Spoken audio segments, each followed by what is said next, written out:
Welcome to all students. So, in previous lecture, we have seen the sensors, and before that, we have seen the actuators. Sensors म्हणजे काय की sensor हा कोणाचा भाग आहे? It is a part of transducer. तर transducer आणि sensor म्हणजे एकच. सेन्सर म्हणजे काय की याच्यामध्ये इनपुट काय असणार आहे? फिजिकल क्वांटिटी, आउटपुट काय आहे? Electrical quantity. म्हणजे it will sense and detect the physical quantity आणि convert into electrical quantity.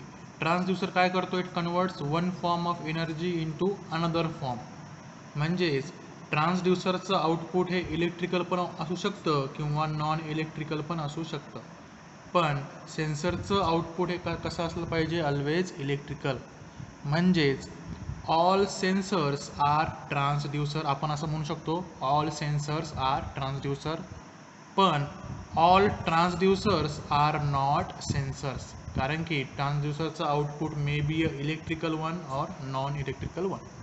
Okay, तर सर्वांनी ते व्हिडिओ बघा. त्याचे आपण टाईप्स पण बघितले, त्याचे पण मी शेअर केले, ते सर्वांनी बघायचं आहे. So today in this lecture आपण फक्त बघूया की मेकॅट्रॉनिक सिस्टीममध्ये आपण सांगितलं की it consist of mechanical part, electrical part, electronic part and the control part. Electrical पार्टमध्ये आपण आता पुढे बघणारच आहोत. मेकॅनिकल पार्ट दोघांचं कॉम्बिनेशन आपण पुढे बघूच. पण कंट्रोल सिस्टीममध्ये कोणकोणत्या बेसिक गोष्टी आहेत ते आता आपण बघूयात. की कंट्रोल सिस्टीम काय, त्याचं काम काय आहे? What is the function of control system? It is use to control the task. कोणता पण एखादा टास्क असेल, काम असेल, त्याला कंट्रोल करायचं काम हे कोणाचं आहे? कंट्रोल सिस्टीमचं. तर कंट्रोल सिस्टीममध्ये तुम्ही शिकला असाल की त्याच्यामध्ये होतं क्लोज लूप, ओपन लूप, बरोबर आहे. त्याच्यामध्ये आपल्याला कंट्रोल तो पॅरामीटर ते टास्क कसं करता येईल? तर with the help of feedback path. आउटपुटपासून फीडबॅक कंटिन्युअसली चेक करायचा आहे आणि त्याच्या अकॉर्डिंग त्या सिस्टीममध्ये चेंजेस करायचे आहेत with the help of control system.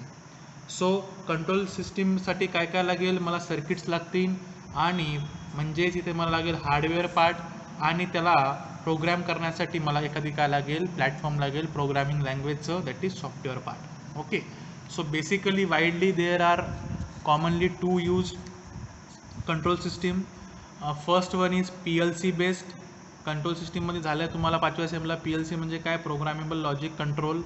याच्या थ्रू आपण कंट्रोल सिस्टीम डिझाईन करू शकतो. और with the help of embedded based we can design a mechatronic system. त्याच्यामध्ये basically we are using micro controller आणि इथे we are using the PLC, programmable logic control. Okay, so basically PLC stands for programmable logic control. याच्यामध्ये काय असणार आहे? प्रोग्रामिंगसाठी आपण mostly काय use करतो? Ladder diagram. आठवते? लॅडर डायग्राम असते अशी, इथे स्विचेस असतात, इथे आउटपुट, पुन्हा इथे स्विचेस, इथे आउटपुट. तर ही जी लॅडर डायग्राम आहे ती आपण कुठे यूज करतो? In the PLC. तर PLC मध्ये काय काय असणार? Input module, output module, power supply, programming device आणि प्रोसेसर. तर हे सर्व इलेमेंट कुठे प्रेझेंट असणार आहे? PLC मध्ये प्रेझेंट असणार आहे. तेच जर आपण बेसिक जर बघायला गेलो एम्बेडेड सिस्टीममध्ये, तर it basically consist of the micro controller. आणि याला आपण काय करू शकतो? We can simulate. आपण जे डिझाईन केलं आहे त्याला टेस्ट करू शकतो आणि त्याच्यामधील एरर हे आपण काढू शकतो. तर मायक्रो कंट्रोलरमध्ये we are using electronic part, mechanical part and the control part. Micro कंट्रोलरमध्ये we can use any programming language like C and assembly. Okay, so both are use in the designing of the control system. Okay, तर हे झालं basic. आपण first बघितलं ॲक्च्युएटर्स बघितलं होतं, sensor बघितलं. आता त्यानंतर आपण काय बघितलं आहे? Control system. आता नवीन टॉपिक आता आपण बघतोय, त्याचं नाव आहे रिअल टाईम मेकॅट्रॉनिक सिस्टीम. त्याचं नाव काय आहे?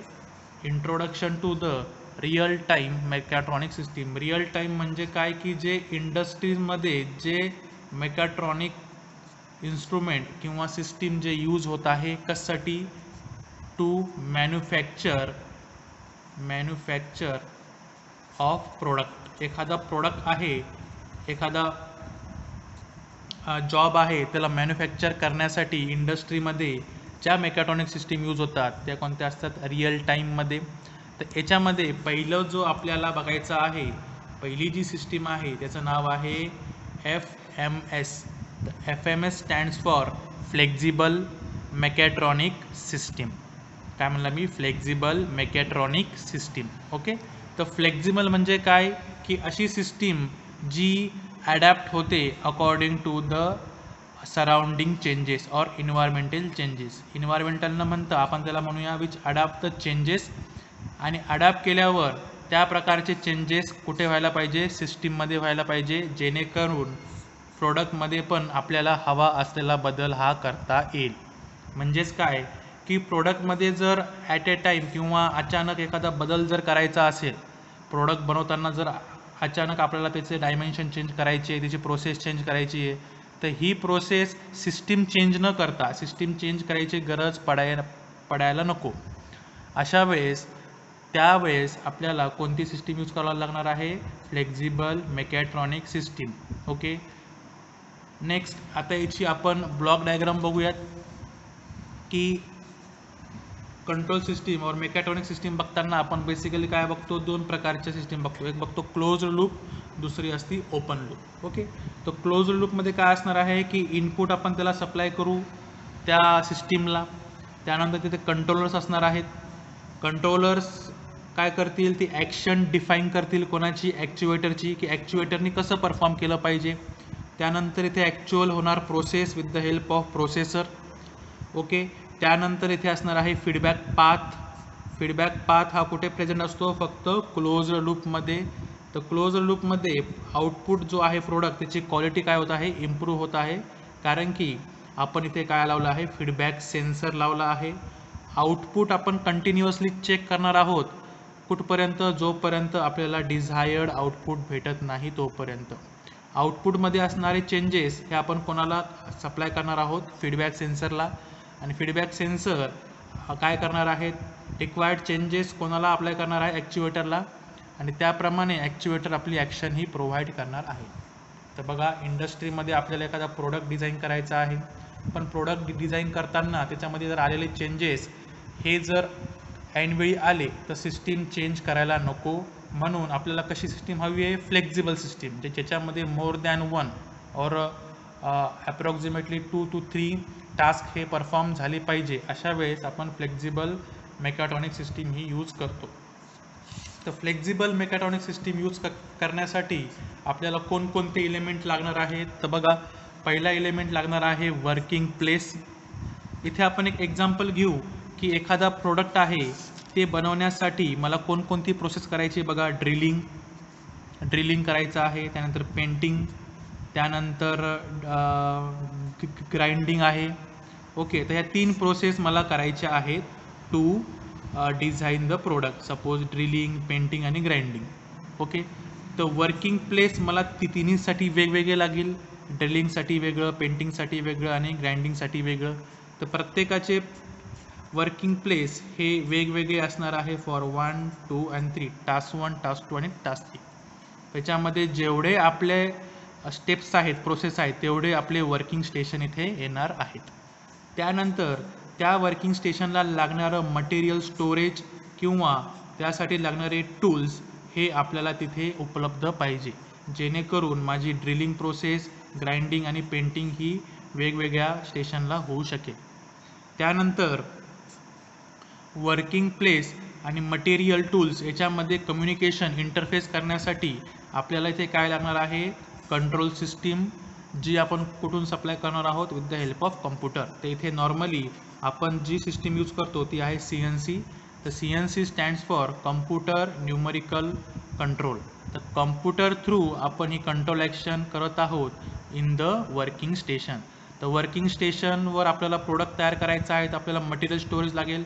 तर मटेरियल स्टोरेज आणि वर्किंग प्लेसमध्ये कम्युनिकेशन इंटरफेस कोणती ॲक्शन कंट्रोल करायची आहे? That will be controlled by the CNC. Okay. तर हे झाले elements of the FMS flexible mechatronic system. याच्यामध्ये मोर दॅन 1 वर्किंग स्टेशन आहे. तर working place, material storage tools आणि CNC सॉफ्टवेअर, और त्याला आपण म्हणूयात की control system using computer. So depending on the working कशी होत आहे, depending on that there are types of flexible mechatronic system. तर पहिलं आहे सिक्वेन्शियल फ्लेक्झिबल मेकॅट्रॉनिक सिस्टीम. नावातच आहे सिक्वेन्शियल.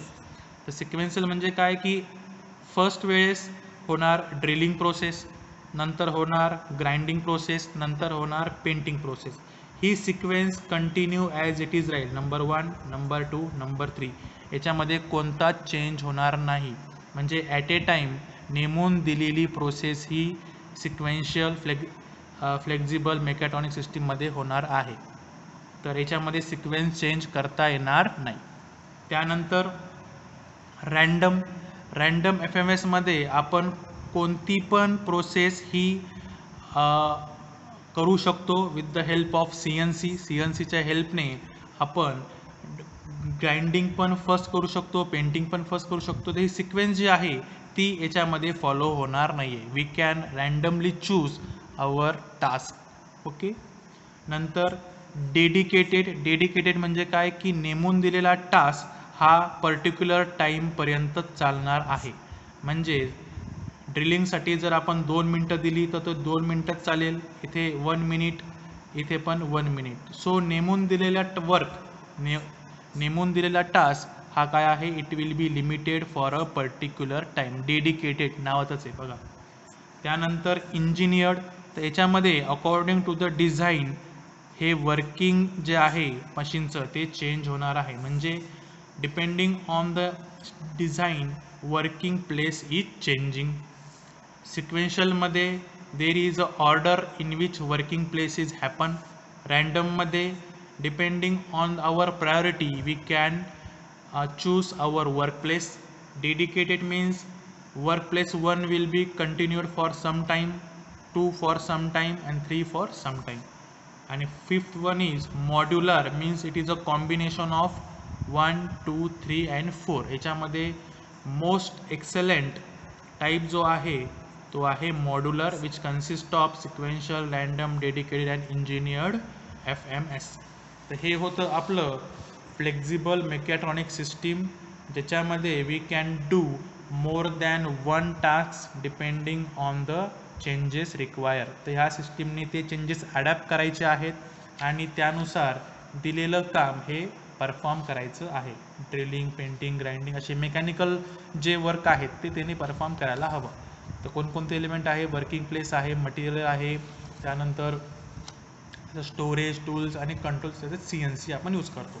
सिक्वेन्शियल आहे, रँडम, डेडिकेटेड, इंजिनियर्ड आणि मॉड्युलर. सो हे झालं आपलं FMS बद्दल. नेक्स्ट लेक्चरला दुसरी सिस्टीम, मेकॅट्रॉनिक सिस्टीम आपण बघणार आहोत, जी इंडस्ट्रीमध्ये यूज होते. कशासाठी? मॅन्युफॅक्चर ऑफ प्रोडक्ट बनवण्यासाठी. ओके. याच्याबद्दल अजून एक ॲनिमेशनचा व्हिडिओ जर असेल तर मी तुम्हाला शेअर करेल. तो सर्वांनी तो ॲनिमेशनचा व्हिडिओ बघायचा आहे. ओके. थँक्यू.